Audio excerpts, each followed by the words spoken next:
me pacha wo ebre we so a dedredam ye din ese keji madam awobi akwada zip na nsab no Ghana for say official. It's official. DLFM 106.9. Afei abusuafo kasebo no emu enkyeremu enie. Ye se kasebo no se amawo a ne ye kwakopiem e wo Krachi East. Ana hinkro ene dambai. Ewo woti mantam mu. Na kro ba ko a abetodwa. Kro ne din eye Yabram. Eye farming community na manebo ne kyerem se abusuakuo bi ewo Yabram kro no mu a wonom eye Fulanefo. Mene wo ekasai entiase entimi anyadwuma amenne. Abusuafo no atwetwe wo ho so asekan ya mene wo kasai emu baako wonam so ato ya no ewanse do ama emu miensa baabi a wo moda no mepacha wo esni grace a hyenyom agese nyankopon bem na wo ba ye Facebook no so a enyenfo ne no eda so we ye fa ne picture of Inogan na kire so hwehwe ana wo yiwani so a eyeye kura na amanebo no ekiremu a mene wo kasai enipa na wawuo no de yedna kwa kwase mochire ana miensa no so a eprepra no ayasa bia ewo dambai ene ne mpota mo de ehwo na wo mugu a wonom eje ayasa na eyementeme ho ase ana eba abusua no mu a eye Fulani abusua na wo mo enye mo ho abotrenti wonom etima hwetwe wo mo ho se kan a mene o kasai enipa ba ko de yetwa ne tikura firi so a aya awrehosem na wo mo a mene o kasai wo mo da mogya mo no wo mo din enie eye Ibrahima Jibo ana Muhammadu Eko ana Lasi Muhammadu Eko ana Abdurrahman Abdullahi wonna sabri watwa yanom ewanse edo no na adekro pote nam so a menteme ho ase esiye ewa busua ne ntamu a wo mo ankasa atwetwe wo mo so sekan ema nam so baako ewuo ne de miyankwa homa so na ye ne yensam troni Kingsley Mamori ema ne frɛ no na King waba homa no so wo mo emu enkomo Ken madwai yeah, me just so enkrabu pure manta modi aboko na mom minim se woti manta modi se bimpane se kuro na ufiri so ba na se wo se ya twe ohene fo mu a ye nsa musa se emodwo eba ne sen ana abusuaku a entokwase mu se kan twetwe ba mu ama ebi ewuo na ebi so ti ase so wo mopra yi boye nkomoye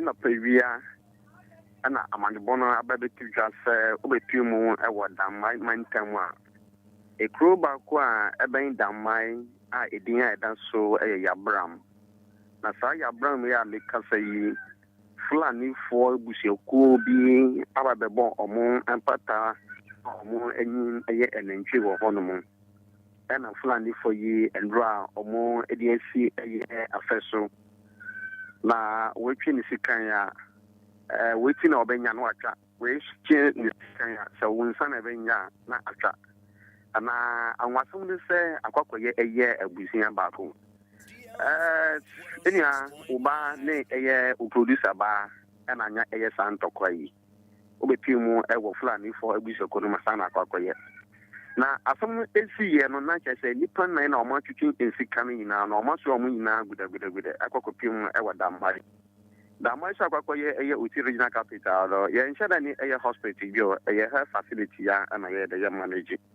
enti brana yedi eye mienu ekokopim health center ayedi eye mienu so ekokopim ewo EP church eye clinic no no na damai health center ba ko de ono ajagu mo te na nanom ewo nsiado na asam iba ye ene adwin se ye bebo atene eye police form penifo both divisional ni eye regional na ya chance edia afa ni fariban no sen na ete na yakopemu ewa divisional ye ni eye crime officer anti-man twin combo police for said omudi eye omo channels of communication yakopemu ewa staff officer nche ewa regional ono etre ma asam enye medru ewa na bubu ano nti ye agensem ye ni honorable assembly member a ono enewo eye kwanya kwa is electoral area yewra eye flu between enkombo esanse wakwakoye eye opinion leader ewo eye Fulani for no eye community of na eho na oje se yekoba ense eye Fulani for no oba ku eye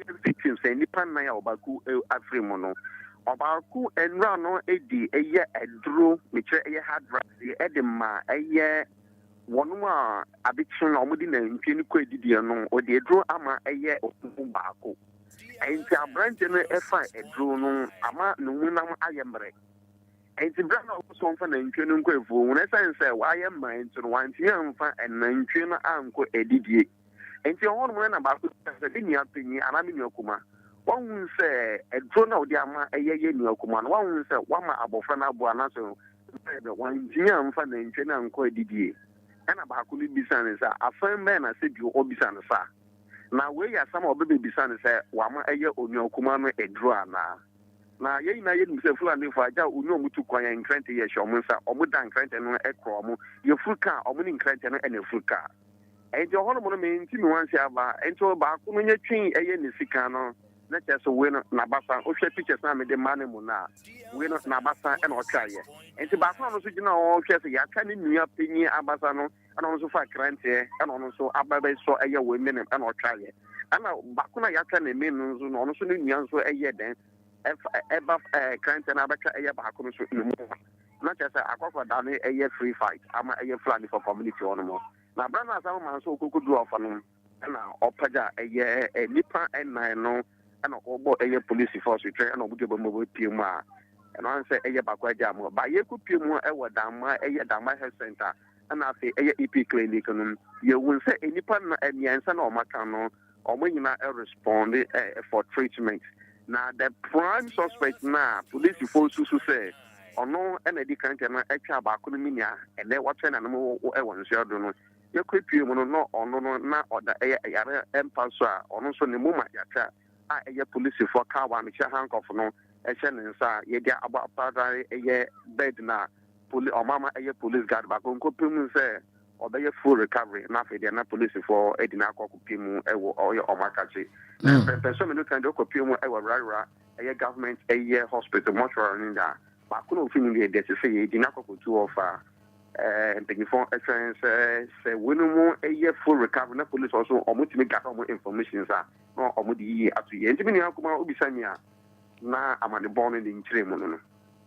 Ken, ma, Yanas, papa, Kosua dear China, we no acquire Moja 70, Bessera, Kosua dear Chima, dear better from Bianso. Ye budget na ye dear some yet here for pa. You must say that I'm singing so. Yenso, ye da say, Ebusia Yensem Trony Kingsley, Mamori, and Odessa Uncle Moy Abba. Now, what by your Facebook no Eswa. Send ye city no ayane hu mogasem eno nti enye wo bia nso letime hwe yayane black and white amamon to ba send ye city no eno no enti fulani ebusua no wo mo de sekan atototo wo mo ankasa wo mo ho eminimu a ye twetwa nsa de yekum nkokɔ ewa kiri wiabre krom ha miento akasebo no eso yi ye to akasebo no so a na yebo ede awuramu ewa organizers a wana mo hye dum so vigils e ba beboa na my Ghana dumso ekoso oman no matuma ye kira boa mampanifo etumetie wonom aboa ma dumso ekoso oman Ghana mu no etumi abawieye na ne de organizers na babonte abekasa ekiremu a Ghana Police Service fo ekwakwagi tumi krata asa de omompene e ma dumso veje na omo ahyehye no ebekoso oman yimu ena ekuo no ekasa na mo kiremu se san na mo na Ghana Police Service fo ekwakwagi sa injunction so no ba beto so na mompene ma demonstration ne nkoso no omo ne Ghana Police Service fo no enya adwen kra ne koma na kasa na mu kiremu se wono mu din kan ene Ghana Police Service for ekwa setena ekọ benkroma Ghana Police Service for tiase so mamo mo kra ho bambo e madane duru ho mu nyina kọbọ mo ban kama pa ma nso dwumadie no etimi akọ de mo no nanso mo nim de afiri soro ebeti ba eba huma ba rent me mo akese a omunim ekwanya fa so Ghana Police Service for yi eja mo ho huntadu akire ebu kef eba moden se ne de aduro mo mprema dim so veje no enkoso o man Ghana mo na na dai emra santrafo ene organizers ni mo ba ko de din ade salom dramani o kasa na o kire mi say odi ya pa efri say Ghana Police Service for no onim de ntia wono mpese mutietie mfa ho de so fi so man Ghana mamra no ema ho kwan setima munin wotena se ne hu so man ne ma bi kwaye na wo mu se wo wotumi ka wadwen kire mpanifo na wo de fa oye kire kwan so a ye se mra na ma kwan wo de se ba koyi eye Ghana Police Service for na sitre na mo ma ho bambo se ba ye betimi aboa na demonstration na obekọ no basa e bia entumi kwesie wono ma ye ni nyina bibia to ye kama wo nim de ntia ne Ghana Police Service for akwafa injunction se mo de mo mpere endo mo de ko high court say high court ni ntiamu na demonstration ma ye madwen so mbekọ no mo ntiamu opani kasa na otiamu say emna mkopi o Ghana police service fo aso ye nankasa mpo no omkobi e penese ona nankasa nkane ne krampo dum na wo kire ma Ghana police service no dum so akwaso yi mo ho kire mo pa mo brempo esre timamufo ne binom na so no mu de ntia mo omo ba boara mo akabi dia mamo a mo mpene ne senti saa na mo na Ghana police service fo na tu no ona mo ntia ase ne bi onso Ghana police service fo akira wona mo sei be ya hodo mo ye mo adwen sei o mboga kwa ye kire no nso no omo kire mu a e ho no mo ye mampeni atena ye ne senti omo mpene e ma dwuma de ne nhyase wonom eno so wo kire mu sei na di kro ya no se de te no Ghana police service fo nhyia hodo maka no enya de ombeti ase dem on be bia mo hyesa so no be ye demonstration no e ho no mo maka tena so my demonstration afen so Ghana police service fo na mo gitumo so mo anya atumo se de o maka o mo nsem no demonstration no e be koso. We'll be waiting for an invitation from the police inviting us to discuss the modalities for the Doomsor must stop vigil. Because the police themselves, they are also bearing the brunt of this Doomsor. The last time we were at the regional police command, there was Doomsor there. It was this lantern that we used. They were groping their hands in the dark, looking for their switch to switch off the air conditioner there. It was this lantern they used. So I placed the lantern on the desk. It was this lantern that guests used to even log in. So that tells you where the Doomsor has taken us to. You understand? I mean the Accra Regional Police Command, those who have dragged us to this place today, those who are falling over themselves to always prove to Ghanaians that they have become the strong arm of this government. They themselves, they are bearing the brunt and the pinch of this Doomsor thing. Yet they are stubbornly and obstinately going ahead to prove that they are the strong arm of this government. If the invitation ever comes, we go ahead to do our thing. We have notified them already. That is what the Public Order Act says. So if the police doesn't give us or invite us for a meeting, then it means that they have breached or they are breaching the Public Order Act, which enjoins them to invite us for a meeting to discuss the modalities for the video. So if they don't invite us, we will go ahead and hold our event successfully. Any awoti ye aya saram dramani oka wonoma omoye mpanimfo a wonom da eye Doomsor must stop eye vigil eye demonstration no ano yanto anwumre no sia kase bo no eso ye de free enkra pompode manta mudu tankasi ayase ewo nyu DL 106.9 wo ba ye Facebook no so a ene behwe ene Yvonne Nelson ene Van Veka ene kane kita wo mo no asa wo mo kopre nwa esuma ba ye awurade kofitela esumu aba enti wo ba ye Facebook no so a fa message ni nyina so fa bra ye yento akase bo no eso na abusua sa Doomsor must go vigil no a aye celebrities nka wo mo be ya ye Nhyiraba Yvonne Nelson wa say ne structure no so ofese we di ani mo nka mba be ya nka posifo ede eye interlocutory injunction Okogyeabour Ocran Accra High Court etrese edie ben aposifo edie ba dia ameno kase ya bo wonom injunction atoaguo enu nti wobra court no bo injunction to gu ye pe ana aposifo wonom ho ha sa emframa a efa hemache wo makwa withdraw eye injunction sa fe die ye chese stars wo mutimi koso ekoye wo mo demo no na wobra wo mo atwen eye injunction sensan ye no ana wo mo ekirem se kane no wo hyehyeye a eye protesters wo mo ye o madwene se wo mo di demonstration be fa no a asesese no wo masesem ekakra sese de mpanifo ye ene se demonstration de ebeba so na emom no nanka ebekoso yam yadom wo kina memendai sese mpanifo asesem date no eye June bosum ebesimu ne da etoso enwotwe na wo mbehya se nso a awia no mienu 2 pm ewo University of Ghana Legan ewo Legon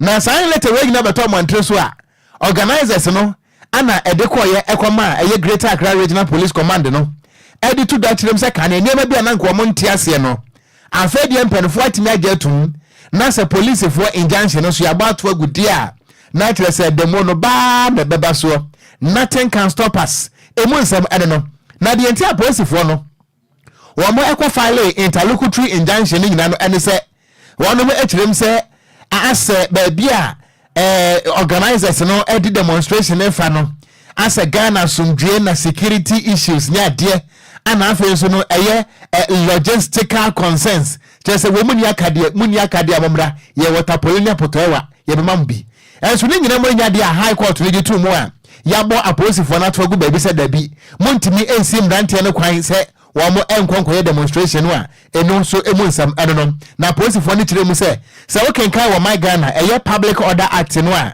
nanka baby a womo edi demonstration nefa no nanso enka ntimi mwa nanso court no chese da bi eleboa momo mo nkoso no mo nya wonnom ade a we ensem a aba beto dwantire say die Kwadwo fence Dumso must go mbwa Dumso must stop. Dumso must stop. The mono ebeba so. Ya da twidi ampo nyankopon. Efresa kwa to lecture sensam a police for ne ka no. Se beburu se bi nyado emu hatu. Asa tentehuro no. Asa nkwada sum ye.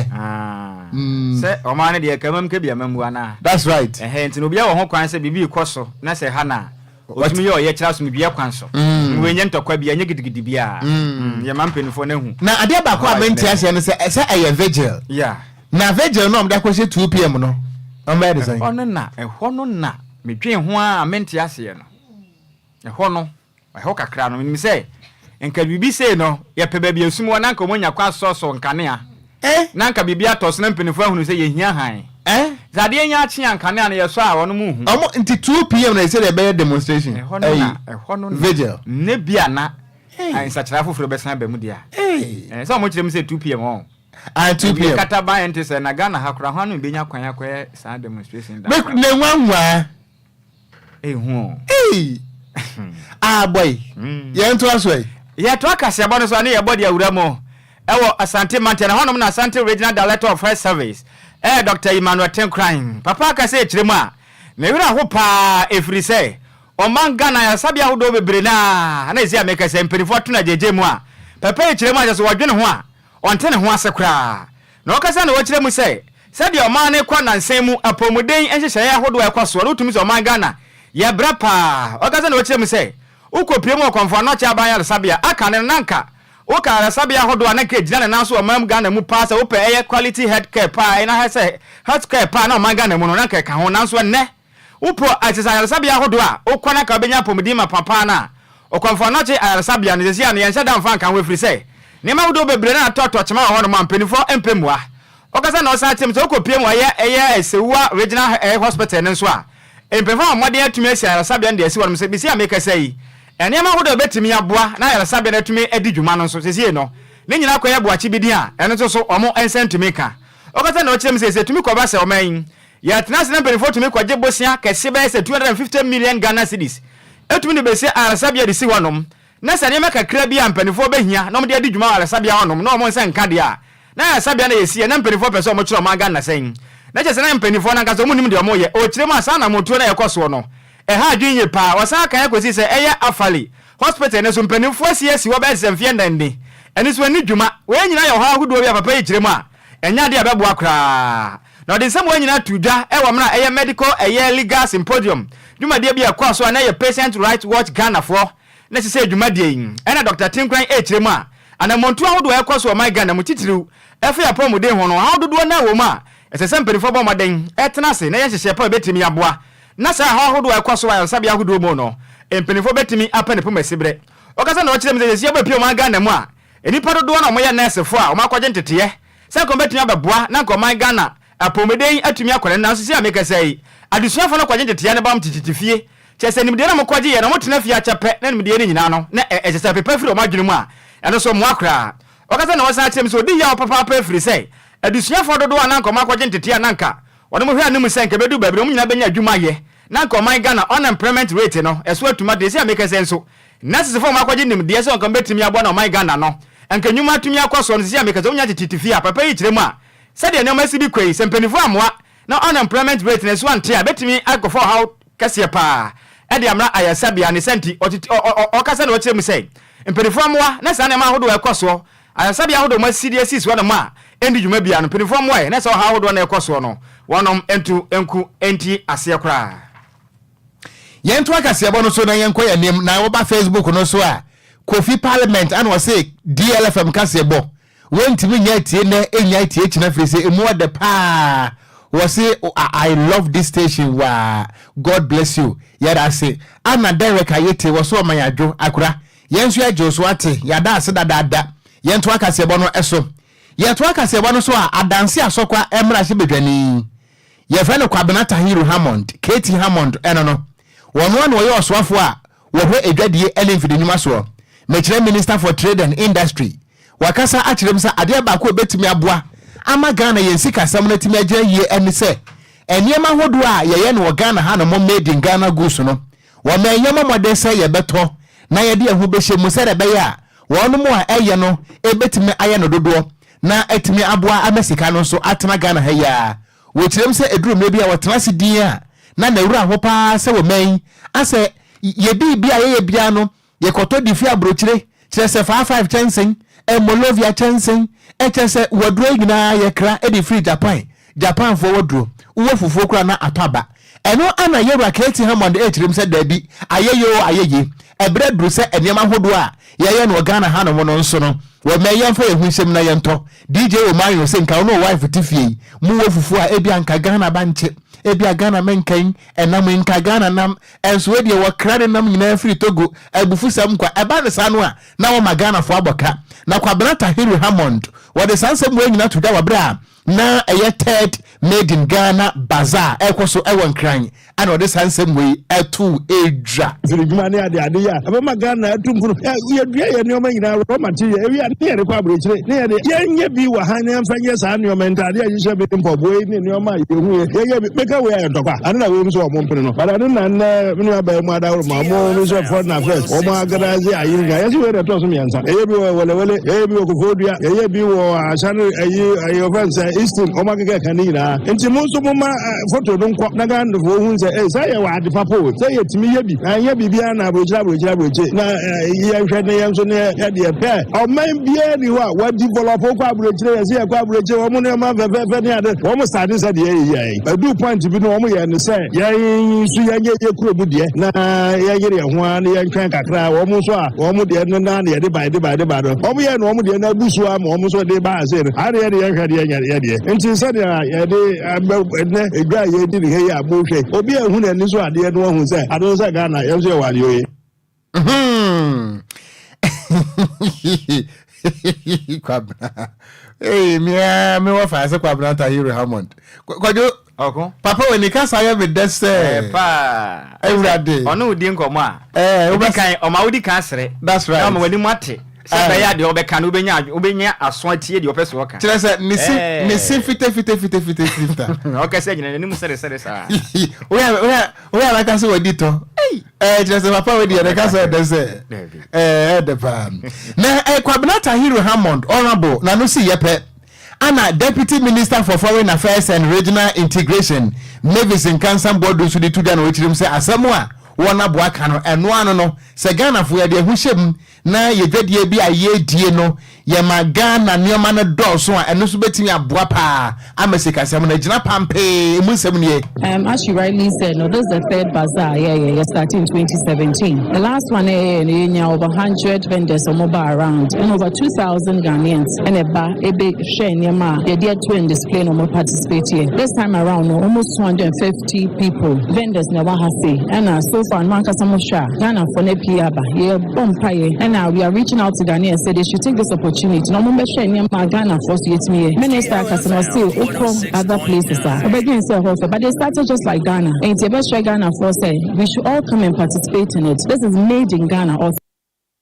Enti anya yeti yi honorable Mavis Nkansa Bodu wono waye wosoafa be de kire a wo hwe amanone ensam eso no de sansem we nyina no atu edwa ya to akase bo no so na ye body awuramu ewo kuo bi edi enda won so ye send Ghana o makasa ede adesrede ede ato aso ye hwe man Ghana ye humasua so na afin so Ministry of Sanitation and Water Resources and afin Ministry of Gender say enmanime no momodin no momodin monwura Ghana adusua na say schools ahodo nyina mu no monkontumi nkwacheche eye sanitary pass ahodo mfama school for nkwara free say ebeboa pa na ekoi kasa na onu mu kire mu say empempenso yawura mu no Ghana adusua for titiro ne maya no edu pempenso bi na ombusu mudu na mubu no monsa emofo yi bre papa afize du sam pempenso na ahusiesie ne ahuni die no edo ha bebere na de ba papa yi kasa na wasa kire mu say se du sam pempenso na mofrando do na essence mu ni sika obetim da tototo emonsene ne ma ahodo no besiesie omo hunti ne ko ba ne say ya na akoye nsempi na mofrado do na do mo ma mema na mema ba iso asabe emu hu oya from obai na ne mofra yi egura to pre bia bedu awi ebewi akire no na akofa nyi send ya bana fi mofra yi bi ne yi wo madi kotena fie na opening pa okasa ya no ya research e de ma send Ghana eye pastor Isaac Jetro okasa na o kire mu say Ehu be hia pass pempenso aduro no Ghana adusua asoya hwe man Ghana adusua so no. Obebo na church sanitary pad e dey my school fon kwala nyina. Afin so momoden say e to be dada e sanitary pad so mbe yiri nyina free honom na mmofra yi etimanya bi na boa no mahu yehia anasa mahu sesie no etimi edemu. Si ehwe emebunu fichiri kromu a ahonidie a yepese yehu wo no enhyeda enko ne sene yepe no ena yehu no se sika eda omo sanitary pad a wodbeko fichiri no so ne boode ne ntini yesra ban yina nse wobete so na se ne yekura ne se eyade a eyaboden ade no wonte so na yehu se eyade ehu hia ewo ne fichiri kromu na aboa ma se nya wodi wo hu sie enipemu wontumi mpia bonte no won so betumi epi ne hu se yina yeye enipa baako ade baako a ban no ehwe so obe ne se yebema emane meme nyine hunu se woye nipa baako a mekire se yebese yehwe gender equality but yehwe efichiri komu nsemu ya yedi etu dedie ya yenim se emwama yenuano maiwa no ntumi mfa wo ho emba nipem anase wo mba bedwemu se ne yeso yepe no enu achi ena shrazu eya rafida ono so eya researcher edma send Ghana ono so kirema oha we na ekoso no ehu behia pa so man Ghana aso ehwe sika sam so be yi to ahodo bi edada sanitary pad so ene betimi aboa man kwala na ho sesie no mahu ne die no etimi atumpon ene so emu nkiremoni within the refiner is a problem I was no obi any say or mama say like the ladies they are faced with challenges and the challenges is just about their menstrual health and hygiene and also practices. So looking at all these things, we have also seen to the fact that taxes have been imposed on this menstrual product. It's like the government is now taxing the natural phenomenon of the ladies and the young women, and so we find it necessary that we should look into it, delve into it, and tell the public that this is actually a natural phenomenon, and so it shouldn't be taxed. And looking at the effects or the impacts of these things, its effects on the young girls, it's going a long way to affect the young girls in the aspects of education. When you look at these aspects, looking at the young child, if the girl child is not able to provide or get money to buy sanitary products, the girl child is forced to get money from men.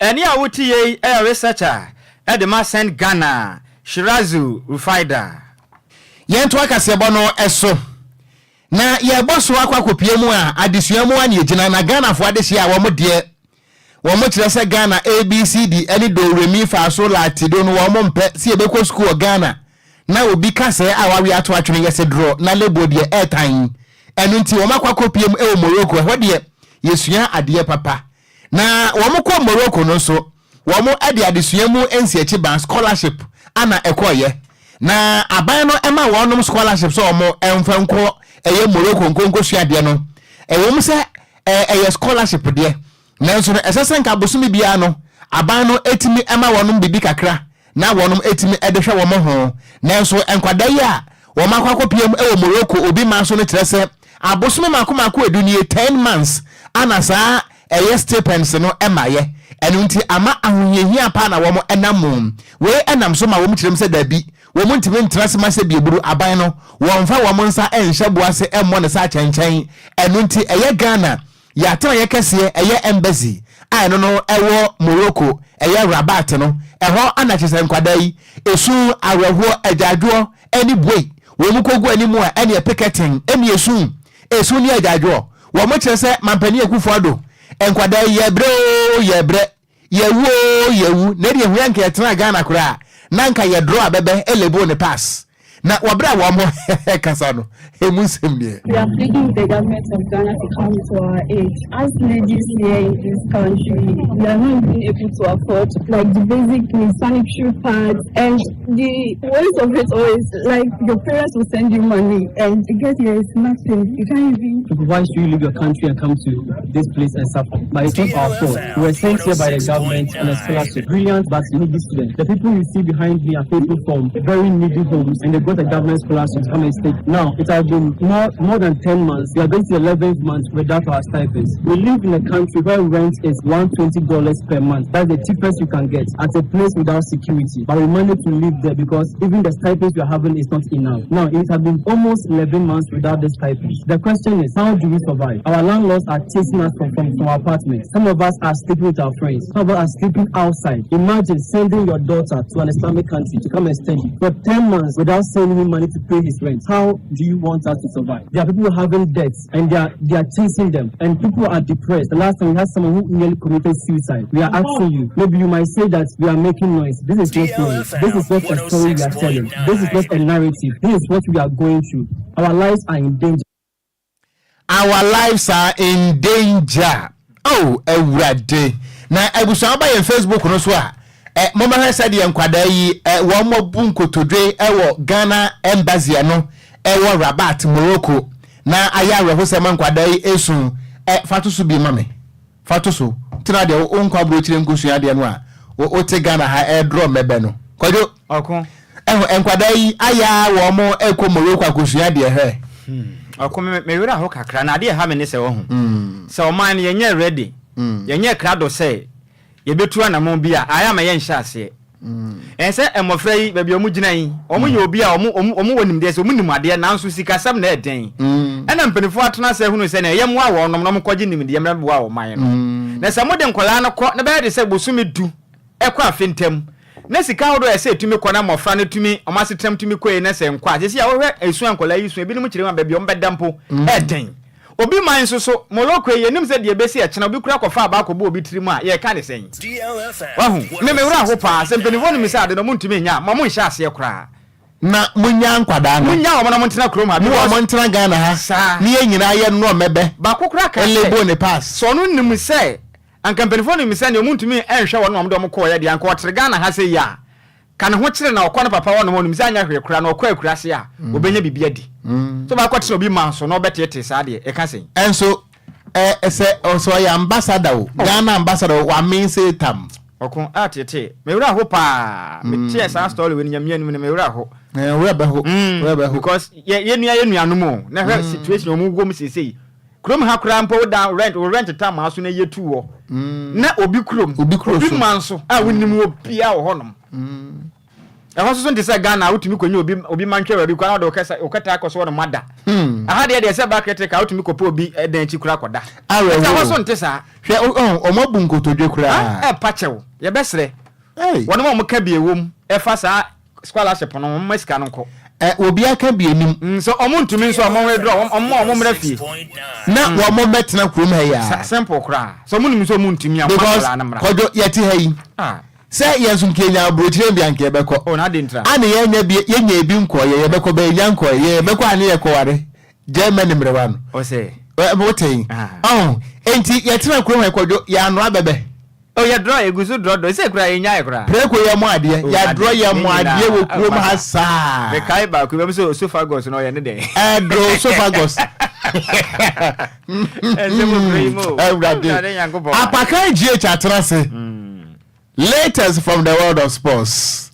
One say Mary Mayo Kase no anim draw we DL News.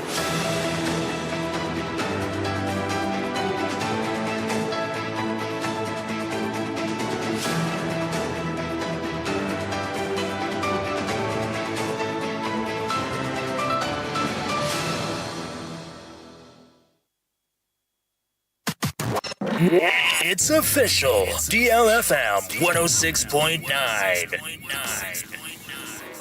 Abusia embre wi se na nwumre agudie mu nsema ya bobo no e wo fiade nwumre no nsia kase ebo esu yare be down na abusia ohu ne ekọ ene ne ba e wa agudie mu nsem pi na egu yam pro so a ye de e ba be down Ghana agudie mu nsem wa ena nkrofo close to the latest any exclusives no ya bobo ni nyina no abusia ye de e ba be down ende enwumre mi amede nsem no e ba no di ameje so no e ya yesu ano de share apakan GH the blazer kirebusia intentem so yen nsem na se emfama de yen hyase emfam fifie ye wi a na ye de nkrofo close nsem no e de atoa so e di amade yen hyase emfam fi the black challenge akache ye ka black challenger ye Ghana national amputee team no omo asem na make na odi wani chiemo e wo ma ye friend Egypt ho e na amputee AFCON 2024 no e koso enra omo chi o ma ye friend Tanzania bom ka porpole enan e mo mutumi team ba kontimi no ka say Ghana ye amputee national team no omo timi qualify ko piem our semi final omo ni o ma ye friend Nigeria no chena e kwa akobo na eno na captain edema Ghana national amputee team no ye friend Richard Atawakasa o si anytime bi on ba ko tournament bia no aya na motivation no eniwo omo feel say the disabilities e o Ghana no aya o man ya mom edumre say discuss support oma obo no man no etwetwene na ase. It's like every time that you are supposed to go for a tournament, there is no motivation. There is no motivation at all. And sometimes this is disturbs. You always feel that, why is it that we people with disabilities, when the nation needs to support us, they always scare away from those. Richard Atta Ghana national amputee team no omo captain ana wakase yere wonsam edi amount yemfi Ghana national amputee team no akachia yamfa yen nchemu Ghana national under 17 the Black Starlet of Ghana akachime no kase wafu zombie afcon ekoso Ghana no ende omo bo akwa our semi final chira omo ne omo yefe Burkina Faso and the semi final no ebo ani wa obewini no na automatically afcon under 17 niebe koso no wetumi qualifier ukobo bi na Laye Kingston head coach Edema Black Starlet national team no ochirewa o said the last time Ghana under 17 echo afcon bi 2017 o si nani baji ye pass this time no obetumi de Ghana qualify akobie. Since 2017, Ghanaians are not seeing that previously we enjoyed most from 91, 93, 95, 97, 99, 2001, that we lost this thing. So if we are able to qualify this thing, I think it's amazing for me. Laye Kingston head coach Ademada Black Starlet of Ghana Nebusia what tenen kano yam fire ninchom awan samfu from area yanko piemu awa the senior national soccer team the Black Stars of Ghana akache na Ibrahim Sani Diara former Ghana Football Association omo communications director Kwesi Nyantechi time no na ono no kasa Edema Ghana Football Association no wakasa osi Otuado ande oye head coach Edema the Blasters of Ghana no emre wiedu se emabunu enkwadawe so bia wo Blasters no ebi ti se Kudus Mohammed Kamadin Sulemana NS Niama ene Mohammed Salisu no oba build the team no around them na omababa the next generation of the Blasters. And I think that as a matter of Otuado should do that, give a lot more power to the youth so they can come through. The likes of Kudus, Kamaldeen, Nyama, Mohammed Salisu, and the like should be our next generation. And they should actually be leading the team at Dublin. And I think that as a matter of Ibrahim Sani Diara Amananswa ende okasa osinanse ohwa otete nkrofo ekeka se emre wiedu se senior players na wotimu no no the dayu no no and the likes of players bi o manyinyi wotimu no Jordan ayu no ne ade no yebeja omkwan na young players na wotimu no Kudus Mohammed no no yebe build team no around them osisa nkrofo no omkasa asem ni nyina no oni omo ya adwen the dayu no no Jordan old players no masamre wiedu se yebe yi omo si nchen na ye the young players no the abo Blasters no osisa de we kura che after the World Cup na nyama nkoko ya amaye no ena nke se ye transition near BD team no around young players. I also support the view that what goes up must surely come down, and in every life and cycle of a team you will have moments when you'll be at the top, when your players are in their prime. But when it gets to a point where you don't make that decision to take out some players. Ibrahim Sani Diara former communications director at the Ghana Football Association and Watenen Kano Nyami Aduma Kwesiada Ampaya Bedra wo Kumase Babaya Sports Stadium no Ghana's version of the Air Classico Yandi your friend Super Clash Kumase Asante Kotoko et na Fionoma Tunsa Edia Fre Accra Hearts of Folk Ghana Premier League match day 31 and Ebaso na Dankwe former player at the Matima friend Accra Hearts of Folk wakasa osise has ne kotoko na ebaswa wutim aya ubo home no aya na pressure ewo so na mom no de ne obetuma kan se oye 100% sure whether rain or shine nyame adom akwasiada wokumase de Hearts of Folk ebe pikin kunimdie no. Isa we na awful pi omu no. Obi obo hom bia pressure da. Ba wo bo a we dia wo fele comfortable. When you no ba enkan mutumi ebo ball no. Anything na house so your kokuma see whether rain or shine. They don't want to be comfortable. See na I the temple of protocol as na. See ba me 100% sure say because we say almost share na I was supporters in mu.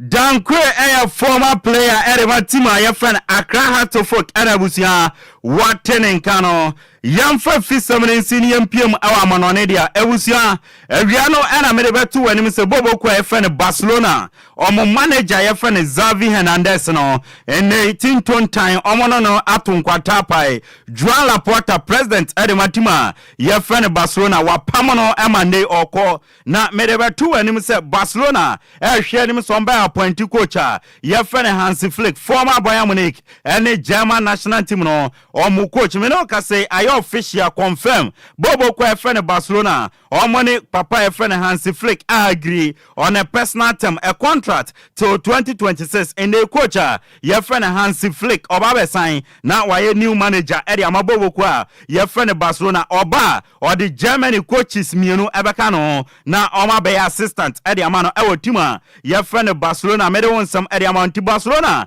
next season omu coach ebe papa your friend Hansi Flick na Xavi Hernandez no or the Nkrata Ababontin or Chima or say Barcelona supporters no da munyina say for 2 years near wabe adwuma or da mase emre do so the team no beja na obi foforo abeto so nti Xavi Ababontin abeda eya supporters no ene obi biase na Quique Sanchez eya manager Edema Bobo Kwa your friend Sevilla or say Barcelona eya sabone ene omutwa na nsen kwan omofa so treat omo former players no enso ani omo de bi Ronald Koeman omo de bi Messi inde edu Xavi so a omo pam no yaya ko nti according to Quique Sanchez no o se kwan Barcelona fa so treat omo president no enye ne kwampa so eno no na Vincent Company maka chewa ka se okoye new manager edi amabobo kwa ye friend Bayern Munich agreement no close se Bayern Munich any Burnley ni timo coach no omo twetwen komo na compensation fee no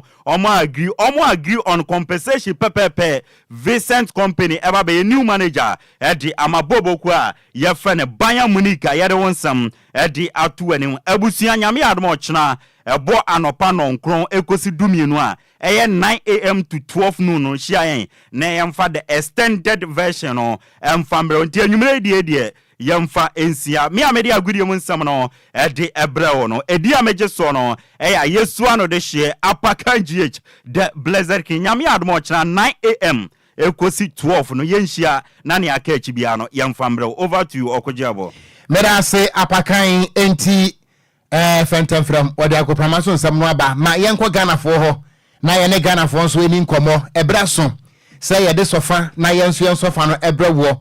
Assembling nano and say Ghana for this year, one yama, one yenum, ye won fast for one Mako PM Morocco. Aban the Duamokoye, so Munkonko Siandie. Na Susika, woman beji tra woman home. Abusumi edunie, Abanon Francoy, and until woman at the Sradie. Emma Ghana ban se wasrada abosumi du aban ne ma edidia me wo Ghana nanso wo mo de wo mo je ha na wo mo da ehu me patofo anu tumbie na ebia wo kasa ebia aban ne betie no atu ama wo abosumi du dia no oden sese be bi da kra yetu wonom 0534 050199 0593 40 65 65. Good evening. Over. Me offer say. Over Majo. Major so sack what the community 11. Over Pacho Ane. Maminti o sack. No for Ghana by Obia Weneba. Now wa fano edina ko tu bi cruise. Ne maami ni ho. Ne papa ni ho. Na abosumi tu. Untimi mani sikanto aduane ni. Na yetimodian na se eye wuji. Enye fe. Yempanifo no ade na omu ye no enye omu hwe yiye na dachi ebe yi omu so me da say good evening. Good evening. Me won fa se benie Ofa so bidini me won fa se ben ya mo no so kakra me kasa se be ma wadaroma Ofa so obede maminti we Opani.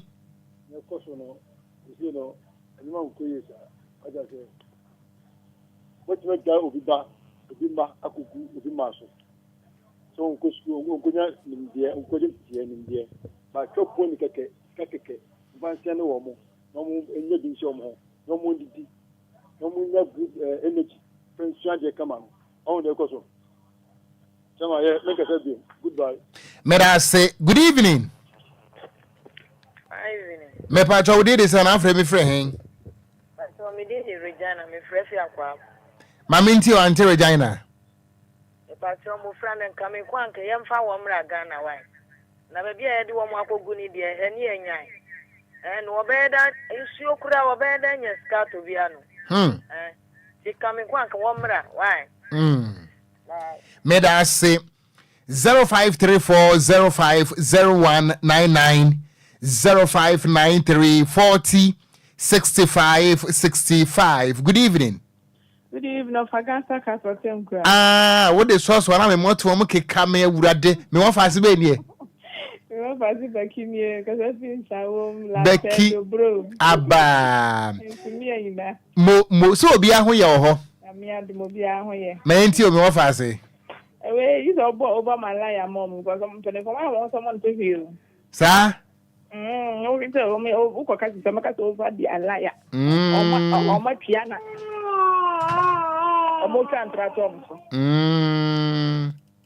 I see. Insro, your best word, Mamma, Parai. May I say 0534 050199 0593 40 65 65. Enquires could you be my Sumoroko Ghana Hampo? What a Ghana ha a wow memu. Nasa woof you ra crack at them say, what time my son, Nasa Winnie Sika the Bay renew anwa. Ayana at the saying, now a copy will be crum. Na abino a radia busumi do the annoying. Good evening. Good evening, of Abaco. A rade, no of us bene. Of our ourselves, a grandson, my friend, Adjoa maminti on fi agona nsaba. Ofa. We de na emu ye yawo. Mu ye ya.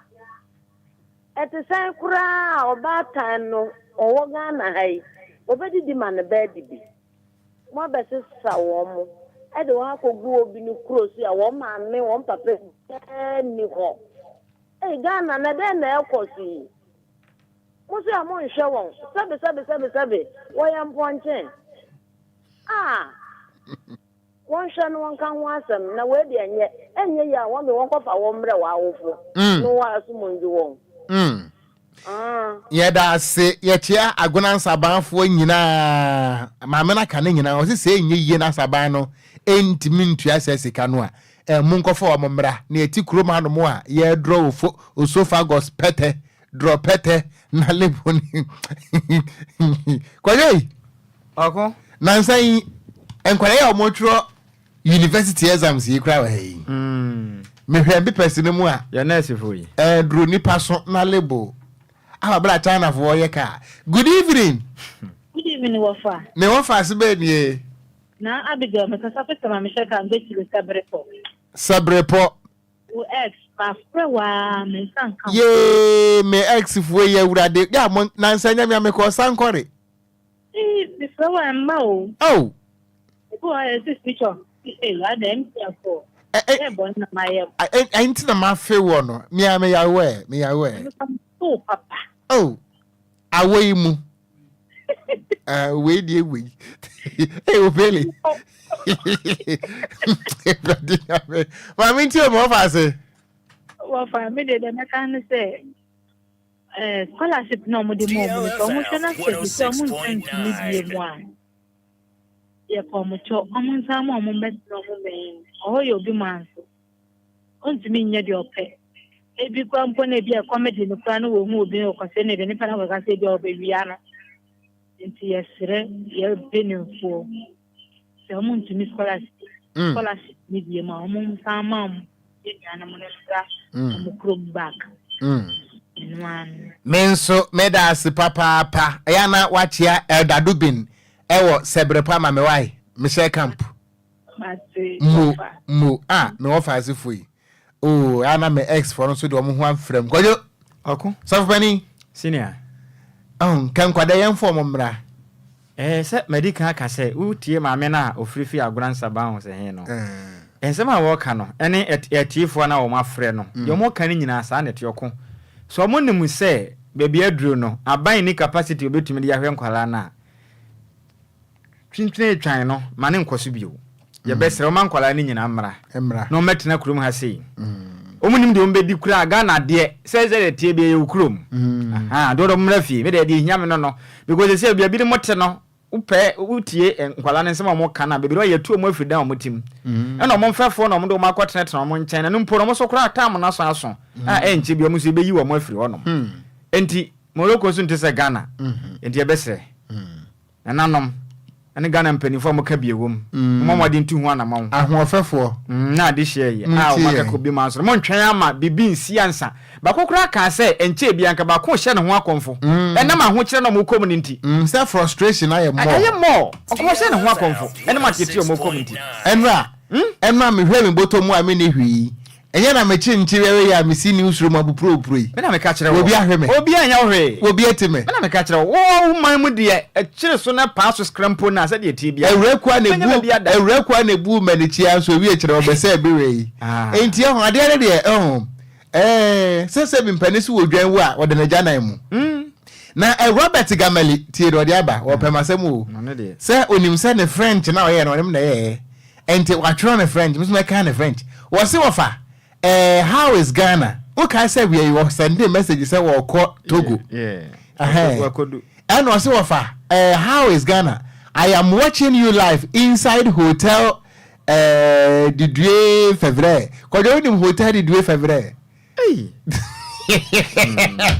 Lumba capital city of Togo. Was on a hotel. Was there for the 2nd February? Hotel. Was hotel of 2nd February. Was hotel on the ding. Hotel the 2 February. Tio Kwadwo we are French.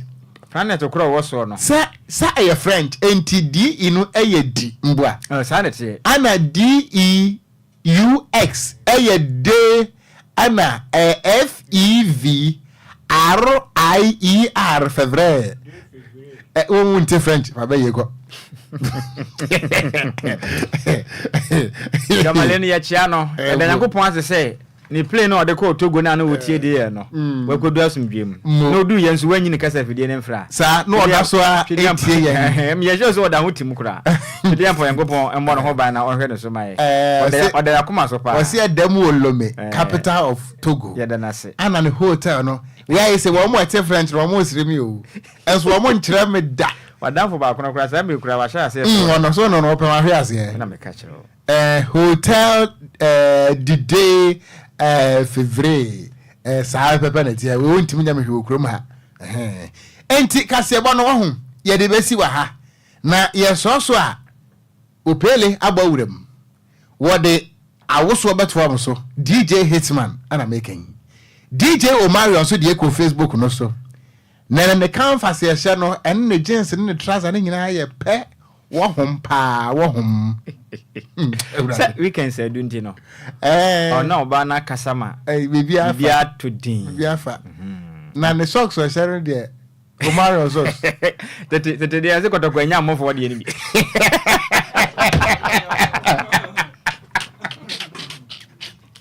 ene ye fiada ka kire ho ye ni se furo ye ko ntimi ntuyefo obi ntimi de futu de fiada twam afutu aka bia ye gitum ben na koi de I just a Monday. Monday motuyefo ansa awia yi ye na ma kire ha no ana lady ba ko pray say bra unu na hanen ko no ni socks no de ohia we sisi ahwa be chance na wo adam se ye ono asamo anya socks nko na o se we na Ghana Blaster players ne share mudu just say 18 year box mudu me more short no we wonom e bi na senior ga na numere Ghana fo gugu ni ye nyina o tournament ahudu na socks e bi na DJ Omalio ne ni wati ntima best na afidie na chiama ye no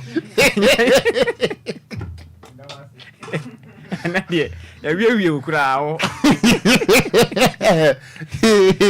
I know about Nkasana when you can set here because idea way.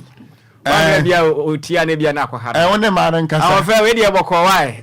Boko ya na enua no. Ade. Konkonte yere na na to. Asa, yere na record. Ya saponyo mo no so kai. Yo no ko no bai. Onya obai ya. Mo bai yo. Jene, ya ma hu se de Yesu ba de. Enti abusia and they were keeping wo kromo aya amomfra yen. Because they say Kwadwo Sammy Awurade adom wa hwe asese timunti. Brand nyina menene na ebo. Enti ba bia we keeping she bia ne amomfra yen. Ye he anyumre ye we keeping ambassadors. Kwadwo nti ase. Oh na de say de kromo aya no. Edu ba bia mpenifo se Yesu kra eja him. That's right. Ana say no okra de wa hwe ase no. What the whole say them? Medanya kura. Medanya kura say tim. Enti ene ye fiada ye besere mo ada. Mo amunim ba bia eyiye bi wono mo ya mane. Na ye ko fie ye nko ye hwe wo fie. Oh na dey. Ko ye hwe bi e. Me homo bro kura no. Ye ni hwe ye wo fie de mama de achi. So de mo mfre ne men na mase bia anya hwe no. Ye ni hwe ye wo fie. Ade ba chi na na hu futuro kura na amanfo be hu se ye nso anya hwe kura na ya na. So hu. Eno so boa. Because mpanisi ba bia obi ewu obi na masa. So hu. Se ne kura boys na ba no. Woni ba bia omo ekwan mo fa so omo nya omo ho kafo. We keep answer. Na me ka kire dodo na. Se senior yi. Bad akwati na o hye kotokwanya mo ya ka na asem ni Marion. Marion. Se wase na ho kafo no. We hye na we keep answer. Woni apa.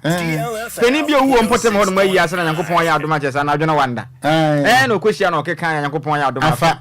Ntie bia na me no mienu. Afa ode sauce kese. Ode so. Se oba ne se sauce no kura di ku no no. Azo odi dim sa na oba. O na ba bia ewu ama no. Na onim se na we keep bi wo nkokọ akwadwo. Nkokọ akwadwo we keep wo ho. Enti medin kan akwadwo de no anadwo ya menya foforo won kan mesa aba. Me anka sa me waye wotwefo himan. Ento so beko. Na nka se metu. Ansa de ade na ya no kan sa wodi nti matwan ya mbo. Ekoba hamachi. Akwahwe de ba akofo mo. Na hamachi na matoa so. Sa mitimi de nyame ase se de wa hwe ase abeka me ho. One my super press kura. Esa o. We are me de me nka biu. De ma hwe ase ne hia o sa no. Oh na dai. O de o pele ta mo de tra. Enka nya sa nka me yi secret be pie no. Pelenti. Sira Ghana no na ko share ko to kwanya mo de ba ni. Enti ebusia ye ko Pentecost nya ye kasema no we yeto. Bite asori de memo ajai. O se dey. Memo ajai. Hwe na dey. Say nyame adom me do ko mpai bomu. O se okwa de wa hwe asese tem. Apostle nyame cha dama. Ene medical pastor. Pastor ye for insian ya timunti. Ombe kwa so apija me agina ma me naso, me gina me naso pa, me hu say yes me ye be mamu a. Okay. Mate atoba me na ho sa o. DLFM. Me never be talk action no. And me first and me danya kura ba say ma prepare sama me hu say be magina no. Ewure kwa. Enche me free form. Ewure kwa say. Ono wa hwe ase o. So ono kwa ICGC. Me nya sure. Oh, wa hwe ase. Do for mama. Oh. Buso Marion and no Mario can say ma hwe ase ye de me sorry about den. No kan no kan on news room. Wa hwe ase. Oh, ye nia ya mama. Oh, me say wa hwe ase a. Sa mom. Silver so hwe ase ba. Sero kwa ye kwan. Silver so o poli wo hwe ase ba. Oh, international SN wa hwe. Oh, me mama. Ti ase me father te ha. If you am nkwa na mjira na so kakra wo mo. Mo de da form. Me ne tinti bia na maka mi ja wo hye Roman father nsa Yankopon ya adom free man dey koi. Ade obi a wa hwe ase o. Ono obele se ono wa hwe ase se tam. Ono ajan wo de. Ene wanya ba awura mu no. Enti ye kwa. Akinkanfo mienu. Ye working ambassadors. Hate ma say ono wa hwe ase ntini asori a wo nkura twa ne din. Wa hwe ase. Wa ji say Bram. Yes. Yeah, urade. Working ambassadors. Me dey the Okogyeabour Ocran. Mene. Nhyiraba Kwadwo Sammy bi. Me wa fa se a. Matter from nanso. Me bi so frese me so.